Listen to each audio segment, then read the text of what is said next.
Hi guys, welcome back to my channel. অনেক দিন পরে তোমাদের সঙ্গে আবার একটা ব্লগ নিয়ে আসলাম। তো আমি কলকাতায় যখন চলে গেছিলাম, তো ভিডিওটা অনেক দিন পরে আপলোড করলাম তোমাদের সামনে।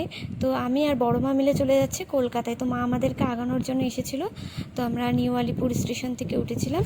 তো আমি ওঠার আগে স্টেশন থেকে পিৎজা কিনে নিয়েছিলাম ট্রেনে খাবো বলে। তো উঠেই পিৎজা খাওয়া শুরু করে দিলাম। তো আমাদের ট্রেন ছিল হচ্ছে 12:30টার ট্রেন। তারপর আবার চিপস খাওয়া কমপ্লিট, এই করতে করতে সন্ধ্যা হয়ে গেল। তারপরে আবার ঝালমুড়ি খেয়ে নিলাম। তো রাত্রে খাওয়া দাওয়া কমপ্লিট করে এখন শুয়ে পড়বো। তো সকাল দেখো হয়ে গেল। তো সকাল তখন 4:30 বাজে, 4:30 না 5:30 হয়তো বাজে। তো আমরা তখন কোন জায়গাটায় ছিলাম আমরা সেটাও আইডিয়াই নিই। তারপরে হচ্ছে স্টেশনে নেমে দিদি আর পিসির জন্য ওয়েট করছিলাম। তারপরে আমরা রওনা দিয়ে দিলাম হাবড়াতে। তো আমরা এসেও পড়েছি স্টেশন থেকে নেমে, এখন ভ্যানে যাচ্ছি। তো এটা নিয়ে হাসাহাসি হচ্ছিলো, যেহেতু আমাদের আলিপুরদুয়ারে তো ভ্যান নেই। তারপরে ওখানে গিয়ে ভ্যানে চড়ে সত্যি হাসি পাচ্ছিলো। তারপর দিদিভাইয়ের এখানে চলে এলাম। এসেই দেখো কি কাণ্ড করছি। বল লাগলো রে গেছে গা বল লাগলো রে পাইছি কিন্তু বল সেটা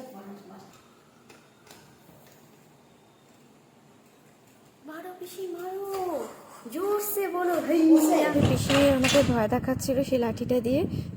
তারপরে দেখো বললো ওর জানলার ধারে অনেকগুলো ছিল। তো আমি পিসি আর বড় মা মিলে সব মারলাম। তো চলো ভিডিওটা আজকের মতো টাটা, বাই বাই।